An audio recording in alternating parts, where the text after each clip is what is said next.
All right, welcome back to another episode of the Engler Journey podcast. This is week 2 with Miss Jessie Rudolph. As a reminder, she's the ecosystem manager of the Combine, and she also is an Engler alum. She's one of my best friends, so it's really fun to be able to sit down and have a conversation with you, especially after coming back from maternity leave. We were talking a little bit how I'm like, I have mom brain.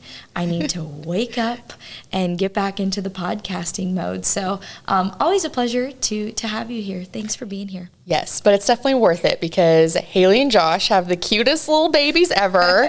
Love seeing the kids. So Leo and Lily. Yeah. They are the cutest. They're pretty fun. I'm so glad that you've already gotten to meet her, and you came up to Howell's one weekend, so it was fun that you got to snuggle her and stuff. I got to hold her when she was just so little, and it's like, I feel like I shouldn't be holding this really itty-bitty baby. Yeah, I think you literally held her the week we got back from the hospital, yes. Which is like crazy, but very thankful for you, and as a friend, alum, and as your job now, because you literally helped the transition of the Combine after Josh left and Brennan kind of came in. So the Combine is full of Engler folks. It's really cool.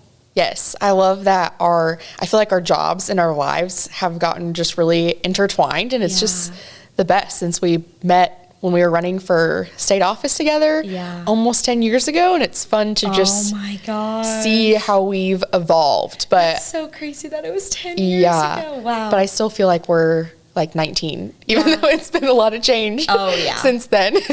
We are 27-year-olds we are 19-year-olds in a 27-year-old body sometimes. It happens fast. Got to tell these college students, it really happens fast. It really does. Well, I'm excited to have you back, and I'm excited if those who are listening haven't listened to week 1 of Jessie's story and everything she's learned and kind of been through, and how she kind of got to her job today, go back and give it a listen. But this week is really about the tangible lessons and things you've learned along your journey, whether that be starting businesses, whether it be going to Nebraska Cattlemen, now to the Combine, and like all these things that you've had. Jessie put together 3 kind of lessons or takeaways that she really feels like she's learned. So we're going to kind of go into those. And the first one, Jessie says, the first job or venture may not be what you thought, but it will lead to greatness later. What is the story behind that lesson? Or what comes to mind? Yes, I think a few things come to mind for me around that idea. So I think for me, and perhaps a lot of younger people out there, college students out there, you go to college and you think like, oh, I'm going to have my dream career or dream business right after I graduate. It's all going to be perfect. I'm going to be making so much money. I feel like we have all of these expectations around these things, and I feel like often that is not the reality. So when I graduated college, it actually took me a little longer to find a job. I really didn't know what my first job was going to be. And I was always heavily involved with our county cattlemen association and always was really involved with Nebraska Cattlemen as well. So my first job out of college was with NC, which I loved and had a great time there. But I think people you can work it up in your head so much, like, oh, it is my dream to work for this company or this organization or even have this business. And then you get into it and it's like your expectation does not meet reality. And I think a lot of that also is kind of around salary or what you're getting paid. And you're like, I'm gonna be making 6 figures right out of college. Like, good luck with that.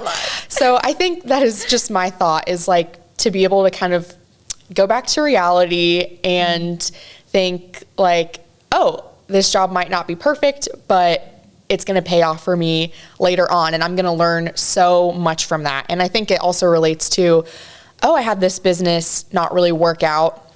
You probably learned something in that venture that you can use later on in your life that is going to lead to all these things that you might want. Like, oh, I want more flexibility in my life. I want to make more money. I think there's something in that maybe not perfect job, not perfect business that is going to lead to something really good later on. Yeah, yeah. Is there anything that you feel like entrepreneurs have really learned in stopping and quitting a business?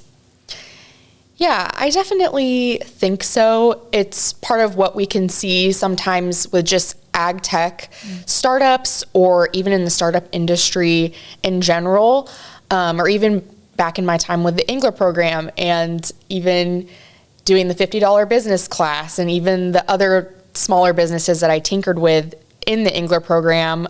There's so many things that you can fail at, but I think we all learn something from that time. Like, maybe you learned a little bit about business accounting because you tried to start a business at one point, or you learned something new about social media that would work for a business later on. So I think there's always a lesson to be learned with that failure or that thing that just didn't work out like how you thought. Yeah, when did failure become comfortable for you? I think that's something that I am working on all the time. I would say back in college and when I was in the Engler program in college, I was not comfortable with failure because I think, again, because you're just thinking of all of these expectations in your head, and you think this business that I start is going to be perfect, or this job that I'm going to have is going to be perfect, or internship or whatever. And I think all of these expectations, and as I'm saying this, I'm like, maybe I'm actually just too much of a perfectionist, or and more of a perfectionist than I thought. Maybe that's part of it. Maybe it's a personality thing too, but I just could see a lot of people like having these expectations, and I think too many expectations kind of lead towards failure, or maybe not even failure, because it's what is failure? Failure means different things to different people. So I think mismatched expectations can lead to the feeling of failure. However, I think I've gotten a lot better with failure nowadays, because since I've been out of college around 5 years and have had a couple different jobs under my belt, there are like various things that I have failed at or not done perfectly. And I think now I'm at the point of like, oh, I can just kind of move on from that. Like, it's a great big world out there and people are doing so many different things. And I think at the end of the day, you can kind of count your blessings and just move on to the next thing and not even worry about failure.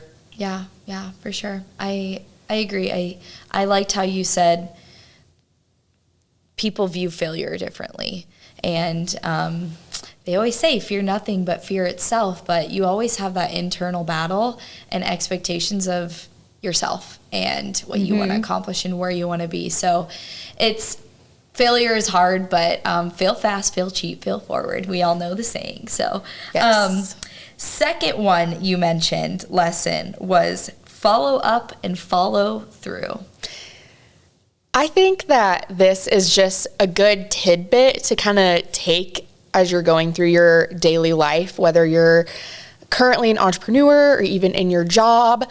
And what comes to mind for me is I feel like in my current job and in my past job as well, or even just a common theme in my life, is working with volunteers, or we have participants of a program, and they might have a request for you that seems like it might be a small thing, or, oh, I can kind of procrastinate that, push that off until later.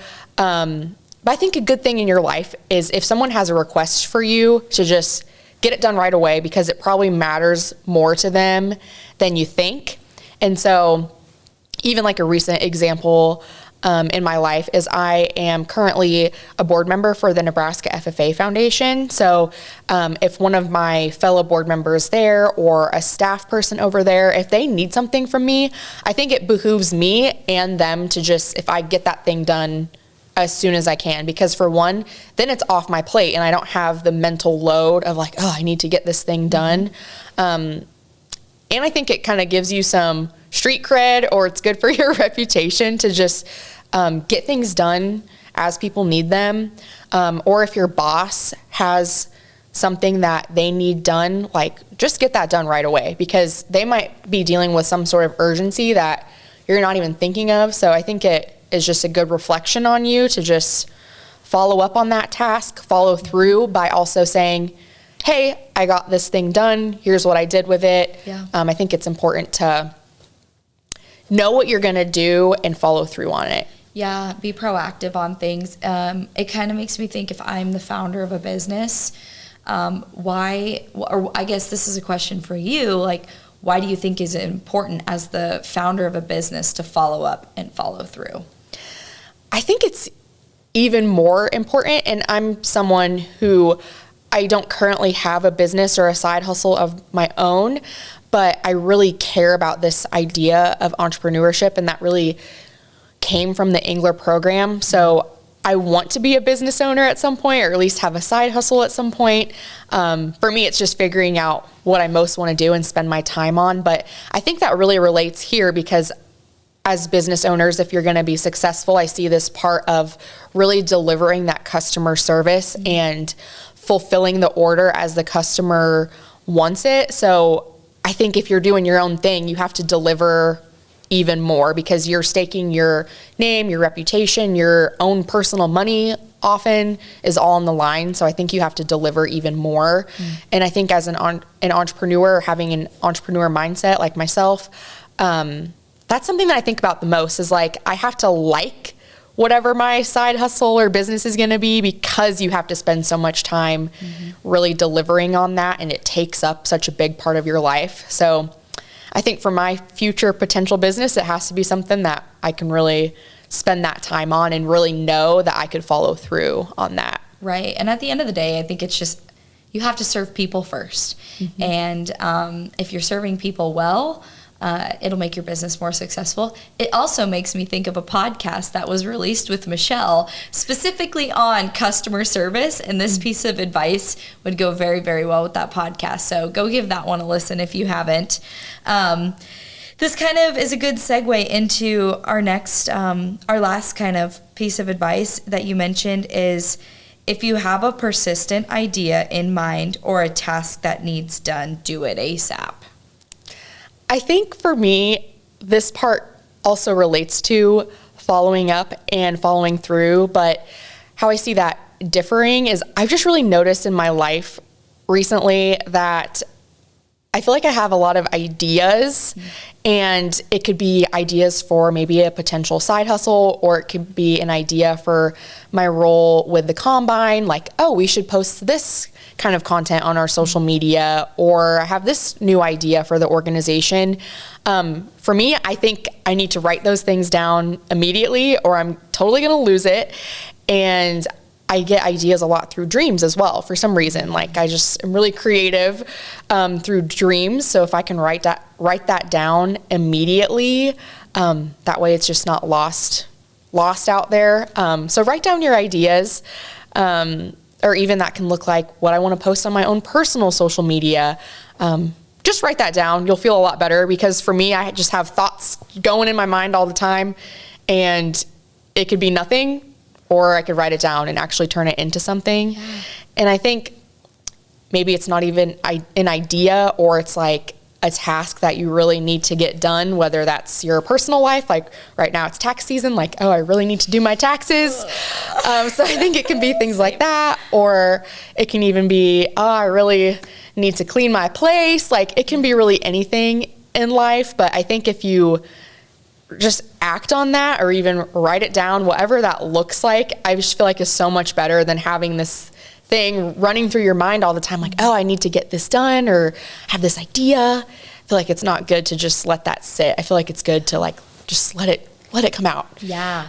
I love that you're talking about ideas and dreams. Do you have like time set aside in the day where you're ideating and dreaming, or how are you tactical about those ideas and dreams?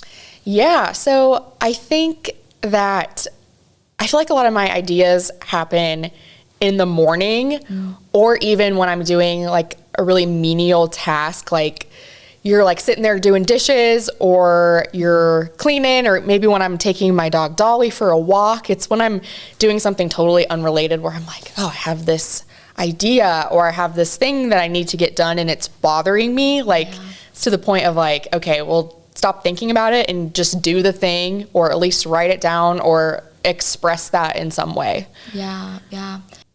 I appreciate that you talk about idea and dreaming, because I think a lot of us forget to do it in our day-to-day, especially when we're in the grind. And it kind of reminds me of like how much you should work on your business and work in your business, because you have to differentiate the both. But for you, is there any other pieces or tidbits of advice that you'd like to give the entrepreneurs out there of what you're seeing maybe in the industry today or in the startup ecosystem that people are struggling with? Sure. I think this relates to what I've talked about a little bit today with the idea of customer service. I think for a startup founder or an Engler entrepreneur out there, anyone who wants to start a business, I think being able to deliver for that customer is the most important thing. I think sometimes, and I know we talked about this in the Engler program a lot when I was in college and going to classes, is you have this really great idea for a business, and then you get so set on that, and you're so set on your own offerings or your own product benefits that you kind of forget the piece of, does my ideal customer like this or want this, or is it actually a good match? So I would say don't get so set on, well, this is my benefit and it has to be this, where if you really just listen to that customer and take the time to think about what attributes they are truly looking for and truly are going to pay for, that's really going to help you, because you don't want this mismatch between your customer. If they're going to pay for this, like, it has to be what they really need. So make sure you're really digging in with that customer and listening to them. Customer service comes first, customer discovery. Well, I have absolutely loved having you today. And as a fellow alum, is there anything about the program that, like, I know you mentioned all the quotes on the walls and the things, it's really refreshing to be back in the space. Is there anything else that you'd like to share as an alum or outside of that? Yes, I think for me, I could do a better job still engaging with Engler as an alum. And I think like current students and staff are really good about like, hey, all these opportunities are for alumni as well. So I think that's something I need to be more intentional about by just like coming to events, like paying more attention to what the students are doing. So I think that would be my message for students and other alumni out there, that the Engler program really is for the rest of our lives. So we can always just really stay engaged with it. And it wasn't just a piece of your journey, like it's really a lifelong journey. So I think we can be more engaged and still like lean on each other more. I love hearing that, because surprisingly, we have a very, very active alumni community, which we're very thankful for, but we want to in turn be more intentional about serving alumni, and hopefully that this podcast is doing that a little bit. But one of the ways that we want to be more intentional about serving alumni is through our summit conference coming up in August 7th through the 9th. I think I have those dates right. I'm going off the top of my head. But I just saw I got a card in the mail for it. Hey, so good. Big shout out to staff. It came with a card and a little notebook. So I think that's great, and it's a great reminder. And I saw the registrations are open. Yes, and it is early bird registration, so it's cheaper right now. I think in April, off the top of my head, I want to say it's April-ish, is when that early bird ends. So if you haven't gotten signed up, get signed up. I'll see you there, I'm sure. Yes, hopefully. I'm excited.